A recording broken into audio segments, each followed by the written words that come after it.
I'm going to play a clip for you, but I want to make it clear that after I play it, I won't be aiming at him, even though it's going to sound like I'm aiming at him. Right, and what he's going to do, I see a lot of people doing it, including myself. I have my own way of doing the same thing that he did. Right, and I'm not one of these folks on here who attack people while saying that they're not attacking that person. Me, I'll just do it. It won't be no disclaimers or nothing like that about how I'm not attacking you and everything. If I'm going to attack you, I'm going to just do it. So what? But it is going to, like I said, it is going to sound like I'm attacking him. Now, he either did this on the day of or the day after 9/11, the World Trade Center thing. And although I don't understand what he's saying, it still sounds right. Right? He was a flight attendant, so he knows how that works, not me. But again, it sounds to me like he's telling the truth. And what I want to show you, I think he's going to do it. I think he's going to do it at least twice, if I'm not mistaken. A person named Violet who who worked across the street from the World Trade Center. And as they were getting her out of the World Trade Center, they told her, do not look to the left. She looked to the left and she saw people jumping out of buildings. Let me tell you something. When I tell you, when she got to the house, sis had a nervous breakdown. Now, let me say something about 9/11, and I'm not a big conspiracy theorist, but there are some things that I would really have to ask some people, and I really haven't. That kind of boggles my mind, especially with that Shanksville story. You all, these phones that we have today are very powerful tools. When 9/11 happened, the phones were not that powerful. I used to work on the plane, and sometimes my phone would be on, especially in Atlanta, and you don't get reception until you get level to the skyline where there are towers. I can't understand how these people were in remote Shanksville and they were calling people. I'm like, how is that possible?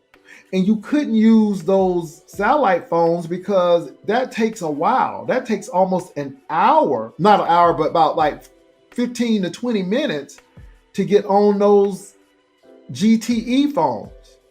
And they had those GTE phones there. So that always boggled my mind of how they were making those clear telephone calls, whereas a flight attendant, you couldn't even make calls until you were almost getting ready to land. So I thought that was very interesting. And again, I'm not a conspiracy theorist, but as a flight attendant, I know when you can get a cell phone call, and I know that you get 1 or 2 bars when you get leveled to the skyline. And I was always thinking, how did they get that reception in Shanksville where there's no skyline? So that's just, that's just my thoughts. And I always think about that building that collapsed that wasn't even a part of the World Trade Center. It was way far away from it. So again, I'm just going to leave it at that. I don't get into deep conspiracy theories. If somebody could answer that, that would be great. And I would love to hear their thoughts about that. Now I'll let you listen to what raised an eyebrow to him about that day. Right, and I went and looked into the Shanksville thing, and I don't understand it, but what I do fully understand is that there was some shade tree activity going on that day about the phone thing. But I want to show you what he did. Let me show you what he did, because I'm not here to talk about 9/11, about how 2 airplanes could drop 3 buildings, even though only 2 buildings got hit with airplanes, which led to the 3rd building, I guess, the 3rd building decided to commit suicide because, I don't know, maybe it was traumatized by witnessing the death of his 2 friends. Sis had a nervous breakdown.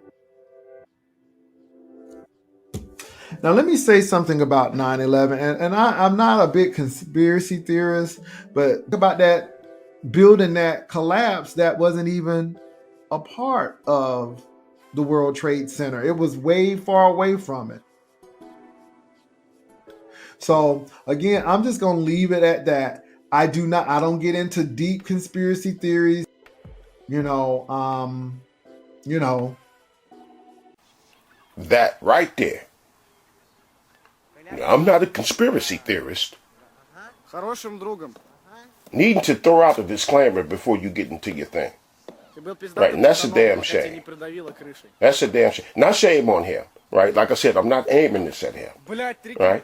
I'm talking about it's a damn shame on the atmosphere that has him feeling the need to put people at ease before he could even talk. Right, again, like I said earlier, I have my own versions of what he did. Like one of the versions I have of doing what he did is when you see me showing this right here while I'm talking.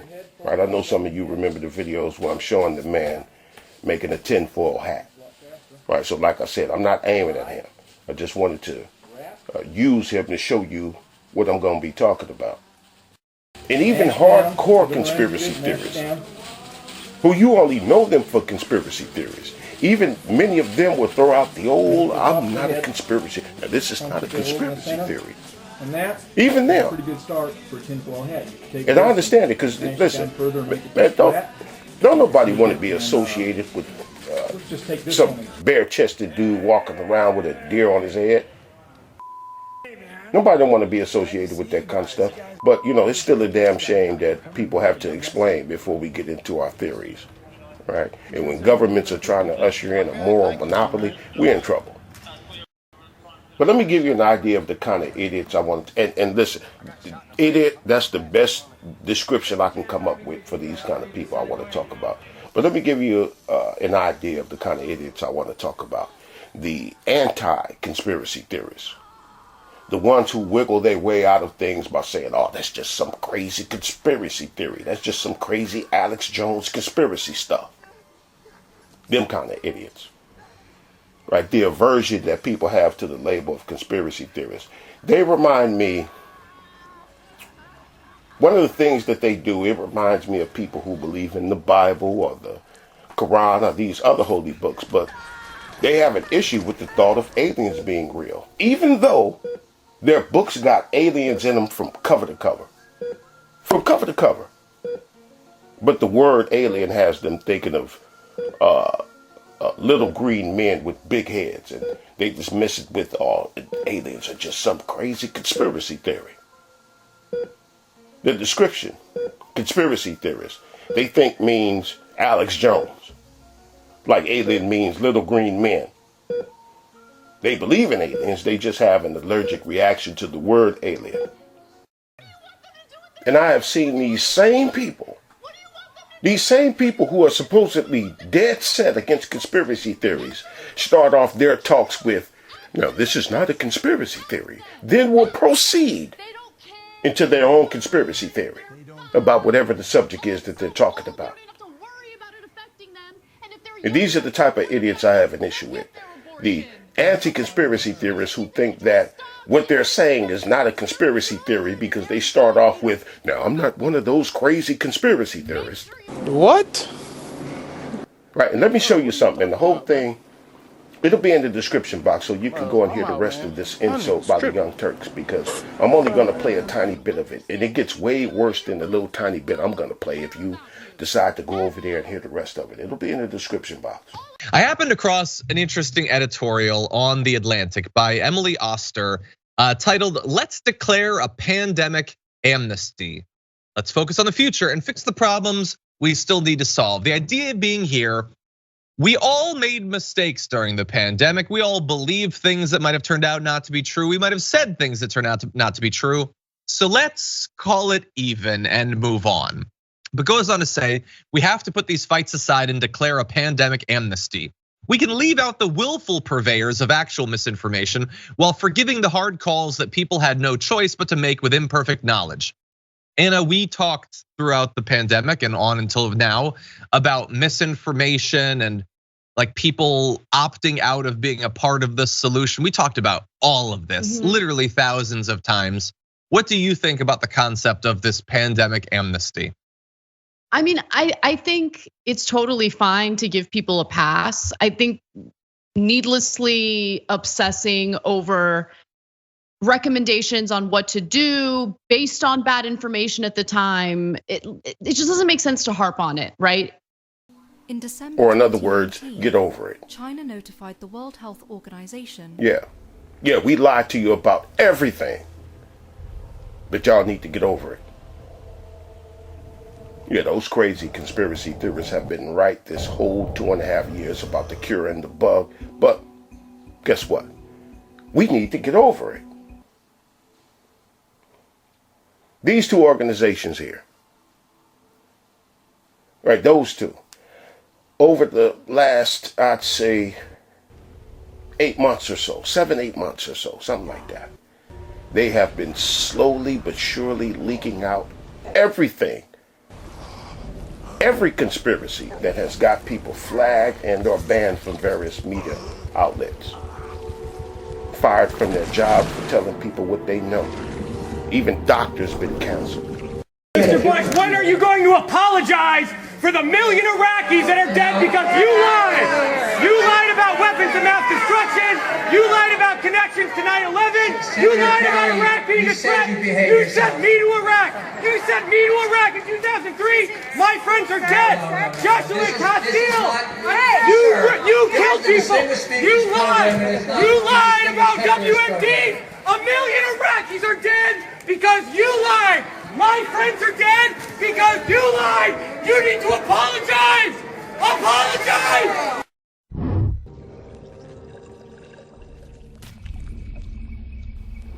Is he a crazy conspiracy theorist?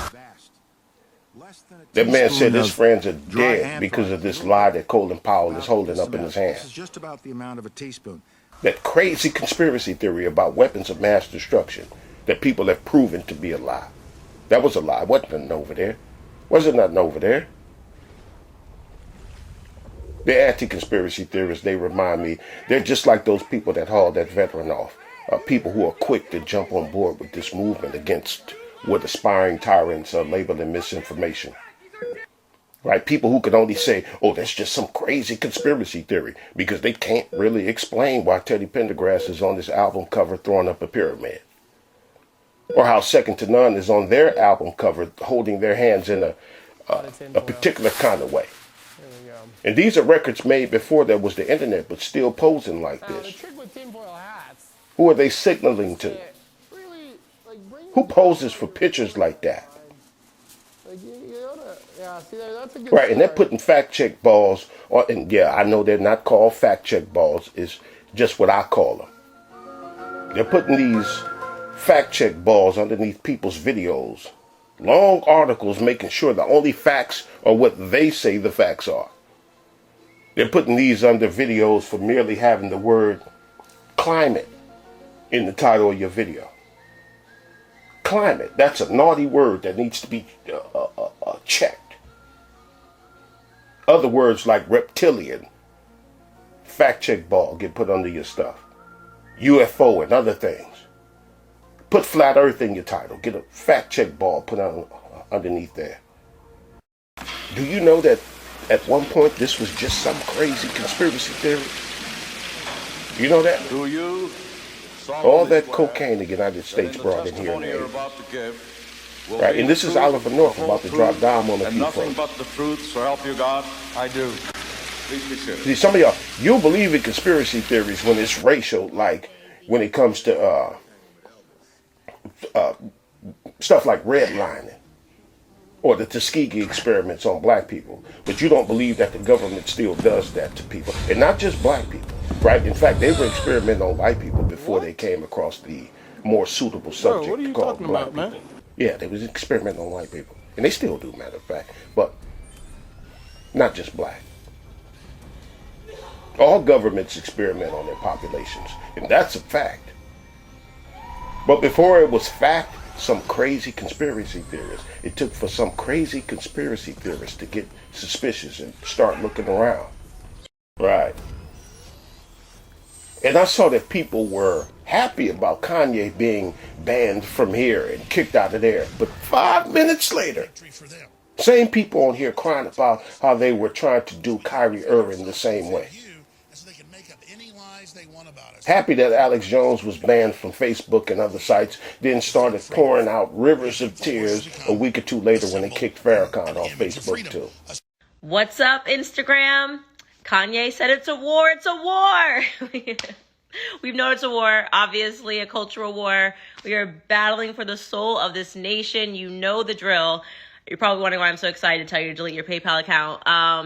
So anyways, woke up to some news that PayPal, which you're seeing in my stories, PayPal has gone full communism. You know, we know they're all jumping in that direction, and they've decided to update their policies to reflect the fact that if you are a perpetuator of misinformation, also known as, it's just they're going to censor you, right? Also known as if you're a conservative, also known as if you say anything against the state decided narrative, if you speak against the government, the over-governance, also known as anything the state wants, right? That they will actually fine you $2,500. Like, they actually wrote this in their updated policies that they would have a right to fine you. They could also shut down your accounts. And aside from misinformation, if you shared anything that could be considered harassment against a gender identity. So if you say, I don't know, something crazy like only women can give birth, PayPal could be like, oh, $2,500 taken from you. And some people were like, oh, I don't even keep $2,500 in my PayPal account. Read your policy agreement again. You've linked your bank accounts. So I'm pretty sure that means that they could just take the money out of your bank account directly.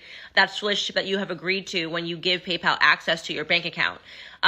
So that's insane and it's crazy.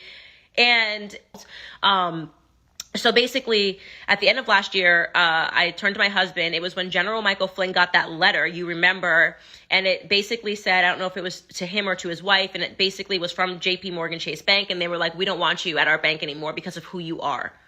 Wow, mind-boggling, scary. If God forbid, gasp, and it wasn't just Michael Flynn. This happened, I think first person it happened to, like all the banks were kicking her out was Laura Loomer. They've been coming inward, right? They're like, oh, they're radical. Okay, but these people are not murderers and killers. So how do you decide they're not allowed to bank or partake in the economy, right? What your future looks like. Let me tell you something right now. The future looks like all of these Chase, Wells Fargo's basically telling us that we better abide by puberty blockers being given to children or shut up. Like, yeah, I'm really freaked out. I'm really freaked out. They have a bank. I'm really freaked out, you see, because this is real. They're not a bank, but, you know, they do their business through banks. So, when you have a bank telling you that they're going to fine you for saying things that it doesn't like, we're all in trouble. And look,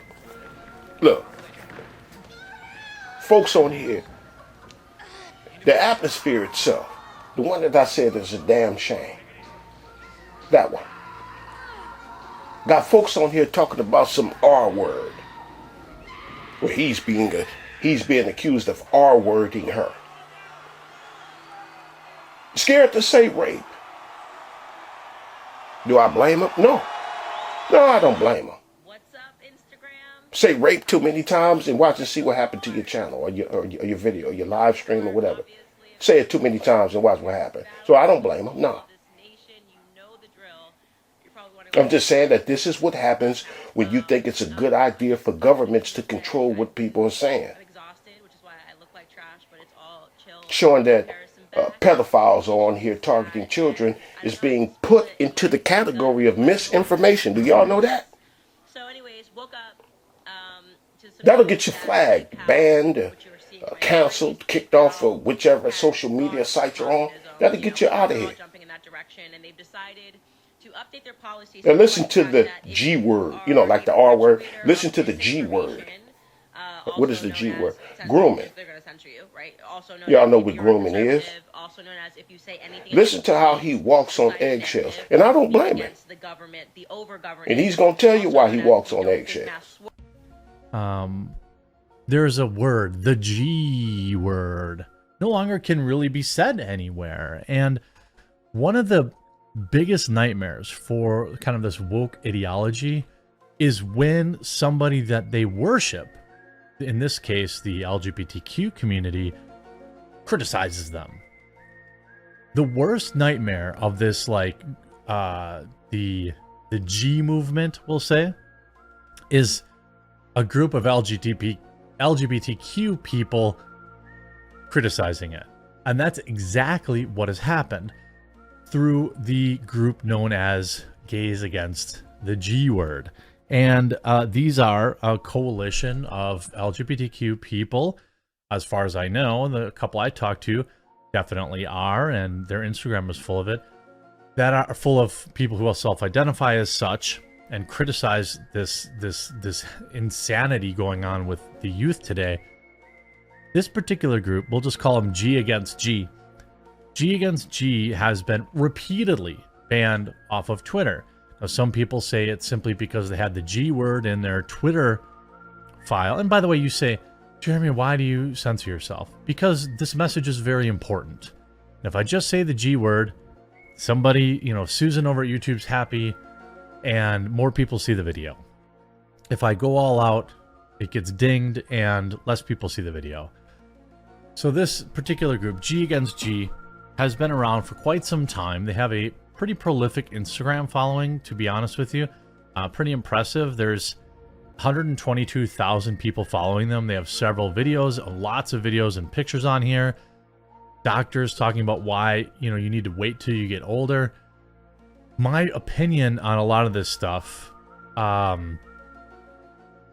it aligns with them. Very nice person.